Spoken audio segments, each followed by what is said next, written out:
Hello, good morning my all dear student.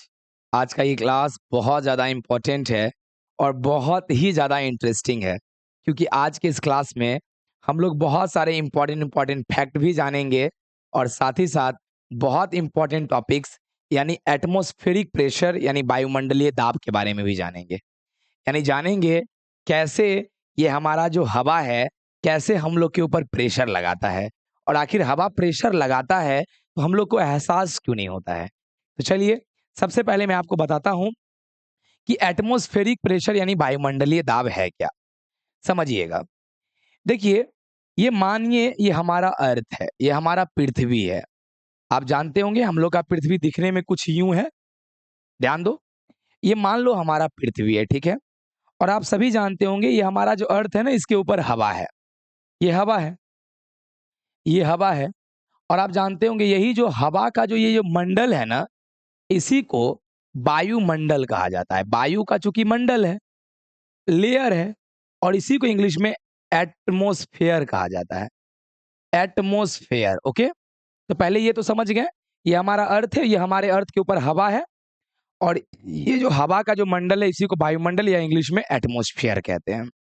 अब समझिए, और आप सभी को पता होगा हम लोग जो है ना हम लोग बाबूड़ी ये अर्थ के सबसे अपर पार्ट पे रहते हैं, अंदर नहीं रहते हैं। अंदर रहेंगे तो मर ही जाएंगे बाबूड़े, क्योंकि अंदर में बहुत सारा मेटल सब पिघला उगला स्टेट में रहता है। जब मेटल पिघल गया तो हम लोग कौन सा खेत का मूली है, हम लोग का तो हड्डी 1000 में पिघल जाएगा, जाएंगे बहुत खत्म मेरे। तो सुनो, हम लोग बाबूड़े अर्थ के ऊपर रहते हैं ना, अपर सरफेस पर रहते हैं। अब देखना होता क्या है, गौर समझो। बहुत सारे बच्चे सोचते हैं कि सर ये हवा प्रेशर क्यों अपने आप लगाता है? सर ये हवा पागल-उगल हो गया है क्या सर, अपने आप नीचे आके प्रेशर लगाने लगता है? तो क्यों लगाता है समझना। बोलो बाबू, ये हवा का जो पार्टिकल है इसमें 100% कुछ ना कुछ मास होगा, होगा ही होगा। और ये हमारा जो पृथ्वी है, इसमें भी 100% मास है, इसमें तो है ही मास। और हम लोग ग्रेविटेशनल फोर्स जानते हैं। ग्रेविटेशनल फोर्स कहता है कि यदि किसी ऑब्जेक्ट में अगर मास हो m1 m2 तो उसके बीच में फोर्स लगता है, क्या पता है ना? G m1 m2 by R square, gravitational force. तो बोला वो इसमें भी मास है, इसमें भी मास है। इस मास और मास की वजह से फोर्स लग रहा होगा। और आप लोग ये भी जानते होंगे कि जिसका मास ज्यादा होता है वही कम वाला को नजदीक खींचता है। तो अर्थ का मास बहुत ज्यादा है और हवा का मास बहुत कम है। तो अर्थ क्या करता है, इस सारा एयर को नीचे खींचता है। कहाँ खींचता है? नीचे। इसीलिए ना हवा सब नीचे आ जाता है और ऊपर धीरे-धीरे दिखता होगा, धीरे-धीरे ऊपर जाने के बाद हवा कम हो जाता है, यानी धीरे-धीरे स्पेस में तो हवा रहता ही नहीं है। अब ध्यान दो बाबूड़े, यानी ये सब हवा सब नीचे आ गया। अब देखना, बोल बाबू जब ये हवा जब नीचे आएगा तो इस नीचे पे हम लोग भी तो मिलेंगे। हवा जब नीचे आएगा तो नीचे आने के दरमियान हम लोग मिलेंगे और वो हवा जब नीचे आएगा, आना चाहेगा अर्थ के पास, लेकिन हम लोग के ऊपर बाबू वो एक धक्का लगाएगा, वो एक प्रेशर लगाएगा, वो एक धक्का लगाएगा। उसी प्रेशर को कहते हैं एटमॉस्फेरिक प्रेशर। क्यों? क्योंकि इस प्रेशर को हम और आप नहीं लगा रहे हैं, बल्कि इस प्रेशर को एटमॉस्फेयर के द्वारा लगाया जा रहा है। इसलिए कहता है एटमॉस्फेरिक प्रेशर, या हिंदी में वायुमंडल के द्वारा लगाया जा रहा है, इसे कहते हैं वायुमंडलीय दाब। तो इतना बात बताओ पहले, एटमॉस्फेरिक प्रेशर क्या है? एक प्रेशर है, एक प्रेशर है, एक धक्का है। जो प्रेशर हम लगाते हैं, नहीं आप नहीं, तो सर एटमॉस्फेयर लगाता है, सर हवा लगाता है, हवा लगाता है। तो देखो, अरे इसीलिए देखो बाबू डेफिनेशन क्या लिखा हुआ है कि द प्रेशर यानी वह धक्का एक्सर्टेड बाय, जो लगाता है कौन? एटमॉस्फेयर, एटमॉस्फेयर लगाता है, is called atmospheric pressure. Hindi में वायुमंडल के द्वारा लगाए गए दाब को वायुमंडलीय दाब कहते हैं। ओके, ये तो आप समझ गए होंगे। लेकिन बाबू रे इससे भी इंटरेस्टिंग बात है कि सर मुझे ये बताइए कि अगर हवा सर धक्का देता है तो सर हम लोग को फील क्यों नहीं होता है? सर इसे भी ऊपर में हवा है, हम लोग को सर धक्का मारा होगा, हमको कहाँ फील हो रहा है सर? और सर अगर मानिए वो सर सच में अगर धक्का लगाता तब तो सर चलते सर कहीं कहीं दब जाते, क्योंकि सर धक्का लगाता, या इधर लगाता तो इधर दब जाते। सर ऐसा क्यों नहीं होता है सर? तो सुनो क्यों नहीं होता है। एक्चुअली में क्या, उसका धक्का इतना ना कम है बाबू रे, 1 एटीएम बस। उतना बाबू धक्का ना हम लोग को फील भी नहीं हो सकता। एक दूसरा बात सुनो क्या, दूसरा बात सुनो क्या, जब से हम लोग जन्म लिए हैं ना तो वो धक्का सहने का आदत है। तो कभी लगता ही नहीं है कि वो धक्का लग रहा है, एक बोझ है। अगर अचानक लगता, मानो 19 साल की उम्र में लगता, बचपन से नहीं लगता, अचानक 19 साल में तो कुछ फील होता कि यार अचानक कुछ भार आने लगा है। लेकिन बचपन से लगा है वो प्लस बहुत कम है, इसलिए हम लोग को फील नहीं होता है। लेकिन इसका ये मतलब नहीं कि वो धक्का में दम नहीं है। धक्का में तो इतना दम है ना बाबू रे कि देखो वो क्या कर सकता है, ध्यान देना। तुमको ना एक एक्सपेरिमेंट करना, तुम लोग क्या करना पता है?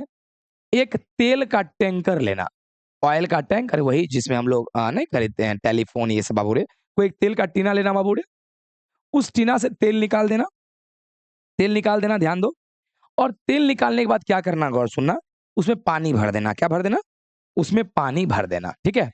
पानी भर देना और पानी भरने के बाद क्या करना, ये जो टैंकर है ना इसको बाबूरे किसी टाइप के चूल्हा पे चढ़ा देना, बर्नर-उर्नर जो होगा चढ़ा देना, ठीक है? और चूल्हा को ऑन कर देना। अब तुम बोलो बाबू जैसे तुम ऑन करोगे तो यहाँ से आग निकलेगा, ध्यान दीजिएगा। अब बाबू क्या होगा ध्यान देना रे, जैसे ये आग निकलेगा ना बाबू रे तो बोलो क्या होगा बोलो? अब आप लोग कह रहे होंगे सर आग निकलेगा ना तो सर ये जो सर पानी है ना सर ये भाप यानी ये सर वेपर बन के ऊपर होने लगेगा, नहीं। पहले तुम अगर गरम करोगे ना, तो इसके अंदर जो हवा होगा और इसके अंदर हवा गया होगा ना थोड़ा बहुत, इसके अंदर जो हवा होगा ना, वो गर्मी पाके ये हवा पहले निकलेगा। सर क्यों? क्योंकि हवा में मूव करने की कैपेसिटी होती है और आप नीचे से एनर्जी दिए तब तो और पहले ना भागेगा ना। यानी क्या होगा? पहले सर ये हवा सब निकल जाएगा। ये सब जो सर हवा है ना सर ये भाग जाएगा। उसके बाद सर क्या होगा? तब सर ये जो बाबूड़े पानी है सर ये सब वेपर बनेगा सर और सर ये वेपर सर बन-बन के बाबू पूरा जमा होगा और कुछ-कुछ निकलेगा भी। जब वेपर देखना बहुत ज़्यादा बनने लगा ना, तब क्या करना है इस बर्तन को बंद कर देना। बंद कर देना और बर्तन को बंद करके इसको नीचे उतार देना। कहाँ उतार देना? नीचे। इसको नीचे उतार देना इस बर्तन को। नीचे उतार दिया? अब जैसे इस बर्तन को नीचे उतारोगे ना, नीचे उतार क्या करना बाबूड़े, इसमें ठंडा पानी लेना और ठंडा पानी लेके बाबूड़े इसके ऊपर में छींट देना। तो आप जानते होंगे जैसे देखता हूँ गरम-गरम तावा में जब पानी छिड़कता है छक छक आवाज़ करता है रे और जानता होगा क्या? वो जो बाबू रे जैसे पानी फेंकता होगा तो उस समय बाबू देता होगा एयर हवा बन के उड़ जाता होगा। तो देखो होगा क्या? जैसे तुम इसमें पानी फेंकोगे तो इसके अंदर में जो बाबू ये सब जो भाप है रे, वो सब क्या होगा पानी के पड़ते ही बाबू रे गैस बन के और उड़ जाएगा। वो बाबू रे उड़ जाएगा बाबू रे। तो बोल बाबू इसका मतलब क्या देखा ध्यान देना इसका मतलब क्या देखा? कि ये जो पानी का जो वेपर है, ये इतना जो वेपर है ये सब बाबू रे पानी के छिटका वजह से बाबू उड़ जाएगा रे। और अगर ये उड़ गया, तो मान लेते थोड़ा बहुत 1-2 गो वेपर बच गया। अब देखना क्या होगा गौर समझना। देखो क्या हो रहा है बाबू रे, एक्चुअली में जब तुम शुरू में इसको गरम कर रहा था ना, तो हो क्या रहा था? बोलो ये बर्तन के ऊपर में भी हवा है, ये हवा सब भी प्रेशर लगा रहा था। कितना? 1 एटीएम आप जान ही रहे हैं। और बाबू तुम जब नीचे से पानी गरम कर रहा था, तो ये सब वेपर सब भी लगा रहा था प्रेशर। दोनों ने एक-दूसरे को ना कैंसल करके बैलेंस कर रहा था। इसलिए टीना एकदम स्ट्रेट था। लेकिन यहाँ क्या हुआ देखो तो, यहाँ तो हवा तो अब 1 एटीएम लगाएगा ही क्योंकि वो तो हमेशा 1 एटीएम लगाता है। ये हमारा जो हवा है। लेकिन बाबू ये अंदर में देखो वेपर कम हो गया। अब बाबू ये इतना ज़्यादा धक्का नहीं लगा पाएगा, अब ये इतना ज़्यादा प्रेशर नहीं लगा पाएगा। तो क्या हुआ बोलो? तो हुआ ये कि इसका प्रेशर हो गया कम, उसका प्रेशर हो गया ज़्यादा। अब जैसे बाबू रे बाहर का प्रेशर होगा ज़्यादा, तो धँस जाएगा। कहने का क्या मतलब है, ये जो बर्तन स्ट्रेट देख रहे हो ना, देखो इन नीचे का धक्का कम, ऊपर धक्का ज़्यादा है, ये बाबू रे ऐसे हो जाएगा। फिर बाबू वही बात, इधर भी देखो इधर धक्का कम है लेकिन इधर का धक्का ज़्यादा होगा। फिर बाबू ये स्ट्रेट है ना, ये ऐसा हो जाएगा। फिर नीचे भी ऐसा हो जाएगा, फिर ये ऐसा हो जाएगा। देखो तेल का टीना जितना सुंदर था वो ऐसा हो गया।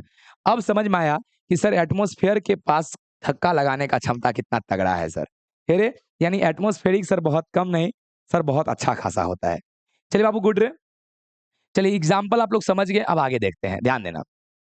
अच्छा बाबू अभी तुमको जस्ट हम क्या बोले बोलो तो? कि हमारा जो एटमॉस्फेयर है, वो कितना प्रेशर लगाता है बोलो?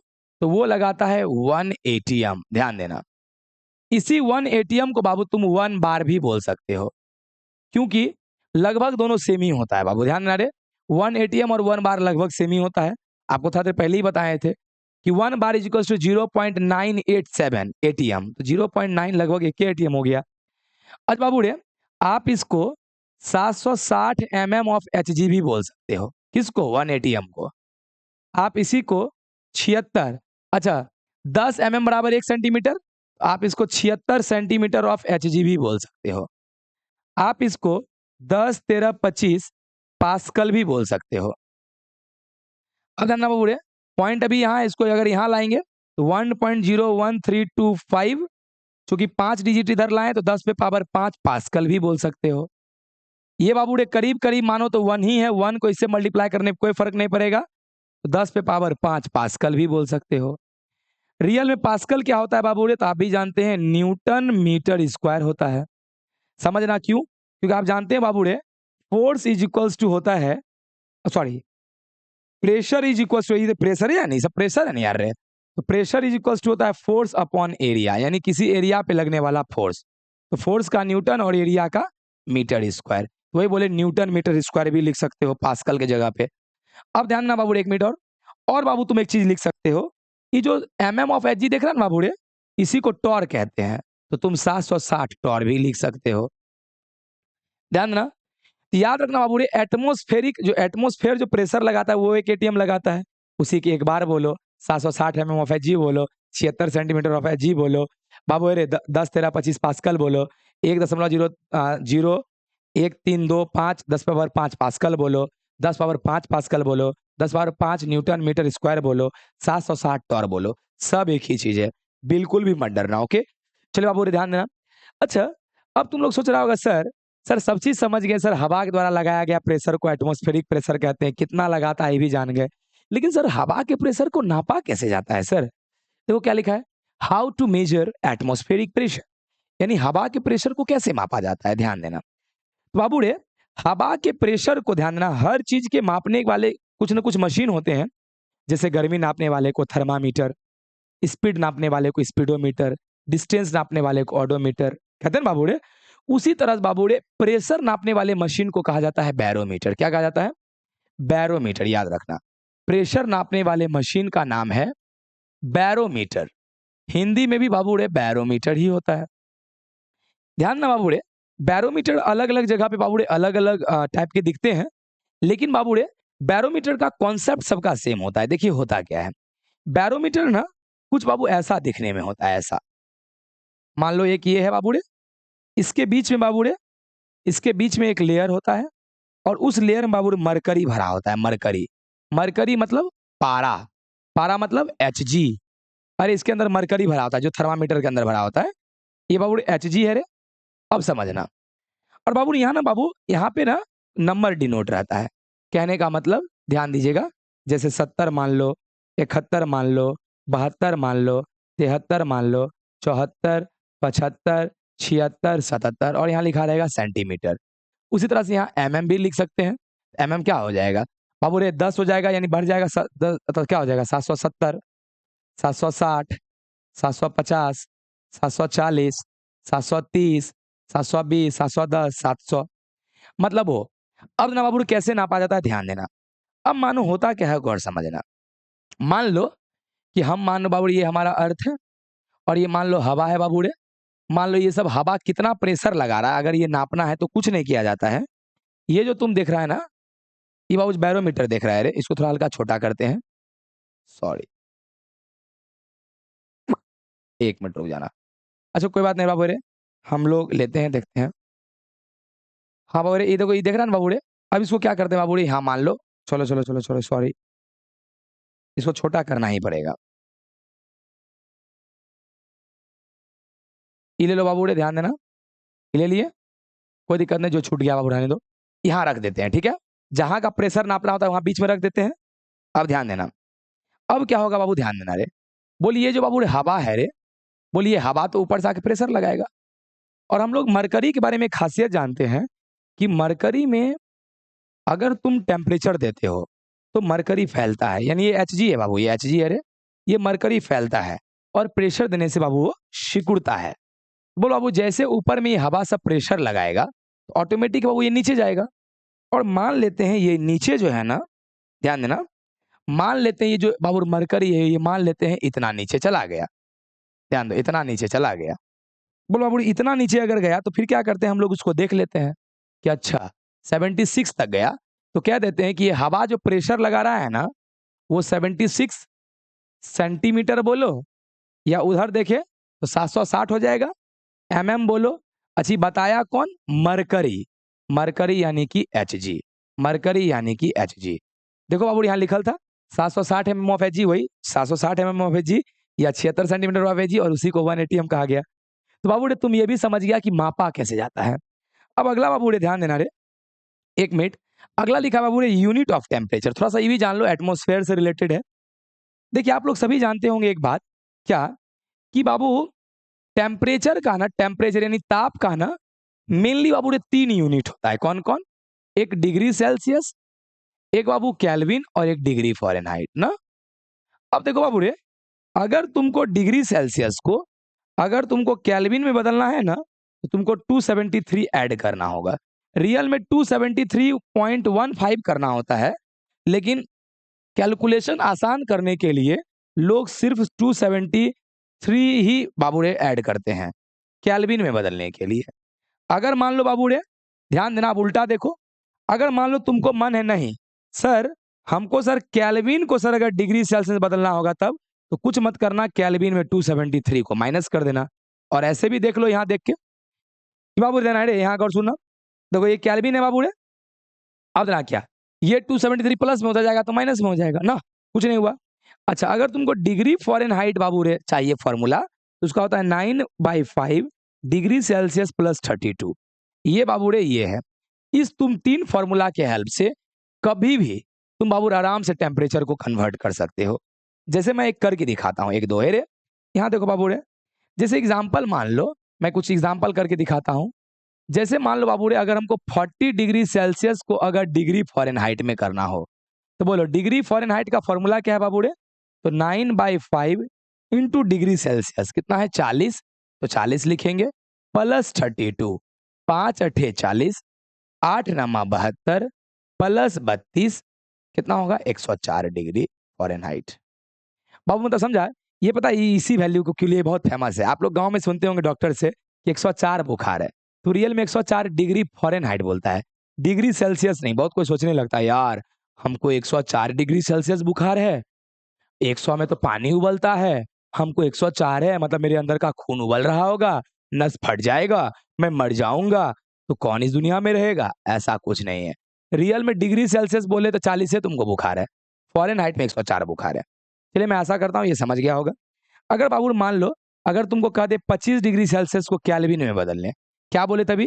केल्विन में बदलने के लिए कुछ नहीं, डिग्री सेल्सियस में 273 को जोड़ देते हैं। तो डिग्री सेल्सियस से 25 उसमें 273 जोड़ोगे, 298 हो जाएगा। मैं आशा करता हूँ कि तुम लोगों को बहुत अच्छे से ये आज का भी क्लास समझ में आया होगा। अगर आप इसी तरह से और भी इंटरेस्टिंग क्लास को अगर देखना चाहते हैं, और भी इम्पोर्टेंट टॉपिक्स को अगर हमसे पढ़ना चाहते हैं, तो आप प्लीज़ मेरे चैनल से जुड़े रहें। हमेशा मैं आपको बड़े भैया के नाते, एक शिक्षक के नाते, एक छोटे भाई के नाते मैं हमेशा आप लोगों को मदद करूँगा। जितने भी मेरे अंदर ज्ञान है, मैं चाहता हूँ कि भारत के हर एक बच्चे तक मेरे ज्ञान पहुँचे, जो भी मेरे पास नॉलेज है। तो चलिए, आप लोग इसी तरह से अपने प्यार और सपोर्ट को बनाए रखें। अगर आपको ये वीडियो अच्छा लगा, तो प्लीज़ बस एक सपोर्ट, एक लाइक कर दें। और अगर आप इस चैनल पे नए हैं, तो प्लीज़ चैनल को सब्सक्राइब कर दें। धन्यवाद, मिलते हैं नेक्स्ट वीडियो में और भी इंटरेस्टिंग और बहुत ही मज़ेदार टॉपिक्स के साथ।